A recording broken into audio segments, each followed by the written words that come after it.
తాగొద్దు అని పెద్దలు ఎట్లా చెప్తారో మేము కూడా అదే రకంగా 10 సార్లు చెప్పదలుచుకున్నాం. ఇక్కడ ఉన్నటువంటి శాసనసభ్యులందరినీ కూడా కోరుతా ఉన్నా అధ్యక్ష, ఇది పదే పదే మనం ప్రజల్లో చెప్పాల్సినటువంటి అవసరం ఉంది అధ్యక్ష. మానేయమని చెప్తే మానేయరు అధ్యక్ష. సిగరెట్ని క్యాన్సర్ వచ్చిన తర్వాత ప్రజలు ఆలోచిస్తారు అధ్యక్ష. ఇప్పటికే ప్రజలు ఒక రకంగా ఆలోచించారు కాబట్టి కూటమికి పట్టం కట్టారు అనేటువంటిది నేను చెప్తున్నా అధ్యక్ష. ఇవన్నింటికి సమాధానాలు వాళ్ళు ఏం చెప్తున్నారు అధ్యక్ష, మాకు టైం ఇవ్వడం లేదు. రండి అధ్యక్ష, రమ్మని నేను మళ్ళీ చెప్తున్నా అధ్యక్ష. మీరు అనుమతిస్తే నా సమయాన్ని తగ్గించుకుంటాను అధ్యక్ష. ఇక్కడున్న సభ్యుల్ని అనుమతిని తగ్గించుకుంటాం. వచ్చి ఏం మాట్లాడతారో మాట్లాడమనండి అధ్యక్ష. రారు అధ్యక్ష, రాలేరు అధ్యక్ష. నేను మళ్ళీ చెప్తున్నా, ఈ సభకు వాళ్ళు రాలేరు అధ్యక్ష. ఎందుకనంటే వాళ్ళ పాపాలు చేసినటువంటి పాపాలు వాళ్ళని వెంటాడుతూ ఉన్నాయనేటువంటిది ఈ సందర్భంగా గుర్తు చేస్తున్నా అధ్యక్ష. రాష్ట్రంలో ఎక్సైజ్ ఆదాయాన్ని తాకట్టు పెట్టలేదా అధ్యక్ష? వీళ్ళు ప్రభుత్వ ఆస్తుల్ని తాకట్టు పెట్టలేదా అధ్యక్ష?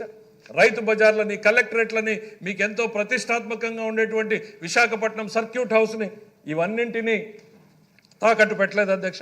ఆ రోజు పిఎస్సి చైర్మన్గా మేము అనేక అంశాలు లేవనెత్తితే అవహేళన చేశారు అధ్యక్ష.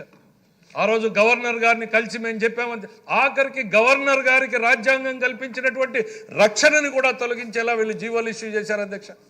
గవర్నర్ గారి మీద కూడా డబ్బులు వసూలు కోసం కేసులు పెట్టొచ్చు అనేటువంటి విధంగా వీళ్ళు అగ్రిమెంట్లు చేసుకున్నారు అధ్యక్ష. మేము ఇవన్నీ ఎత్తి చూపిస్తే ఆనాడు కేంద్ర ప్రభుత్వం లోతుగా పరిశీలించింది అధ్యక్ష. నివ్వెరపోయింది అధ్యక్ష. ఆనాటి ప్రభుత్వం చేసినటువంటి దాష్టికాలు, ఆర్థిక అరాచకాలు చూసి నివ్వెరపోయిన తర్వాత ఒక జనరల్ గైడ్ లైన్స్ ఇచ్చారు అధ్యక్ష. ఇది ఇట్లానే వదిలేస్తే ఈ ఆర్థిక అరాచకం దేశం మొత్తం కూడా పాకుతుంది అనేటువంటి ఉద్దేశంతో కార్పొరేషన్ల ద్వారా తీసుకునేటువంటి అప్పుల్ని కూడా రాష్ట్ర ప్రభుత్వ అప్పులుగానే పరిగణిస్తామనేటువంటిది సర్క్యులర్ జారీ చేశారు అధ్యక్ష. ఇది వీళ్ళు చేసినటువంటి పాపాల ఫలితం కాదా అని నేను అడుగుతా ఉన్నా అధ్యక్ష.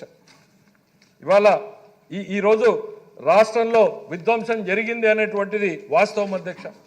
3 స్లైడ్లు తమరు అనుమతి వేయాలనుకుంటున్నాను అధ్యక్ష. కేవలం 3 స్లైడ్లు. ఎందుకనంటే అధ్యక్ష, నిజంగా ఏం జరిగింది, మనం ఎక్కడున్నాం అనేటువంటిది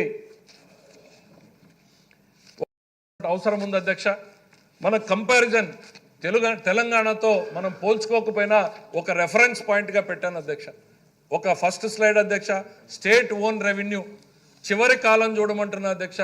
మన రాష్ట్రానికి మనం సంపాదించుకునేటువంటి ఆదాయం అంటే మన కమర్షియల్ ట్యాక్స్, ఎక్సైజు, మైనింగు ఇవన్నీ కలిపితే మనం ఎక్స్పెక్టెడ్ 1,00,000 బడ్జెట్ 24-25 అధ్యక్ష. గత దాంది మనది రివైజ్డ్ ఎస్టిమేట్ ఇచ్చాం. తెలంగాణది బడ్జెట్ ఎస్టిమేట్, ఎందుకంటే అవి ఆడిటెడ్ ఫిగర్స్ అవే అందుబాటులో ఉన్నాయి కాబట్టి 1,01,985 కోట్లు మన ఆదాయం అధ్యక్ష. గత సంవత్సరం అంటే 1,02,000 కోట్లు మన ఆదాయం అనుకోండి అధ్యక్ష.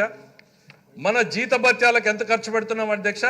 89,008 కోట్లు, అంటే దాదాపు 90,000 కోట్లు. 90% of our income we're paying on the salaries and pensions అధ్యక్ష.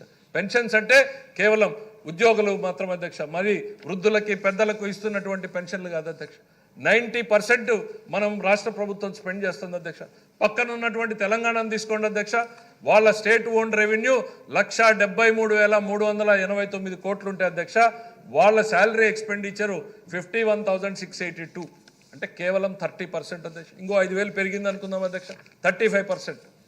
90% జీతభత్యాల మీద ఖర్చు పెడుతున్నటువంటి మనం 35% ఖర్చు పెడుతున్నటువంటి తెలంగాణ. తేడా ఎక్కడుంది అధ్యక్ష? 5 ఏళ్లలో ఆదాయం పెరగడం ఆగిపోయింది అధ్యక్ష. నెక్స్ట్ స్లైడ్, దాని మీద చివరి స్లైడ్లో చెప్తాం అధ్యక్ష.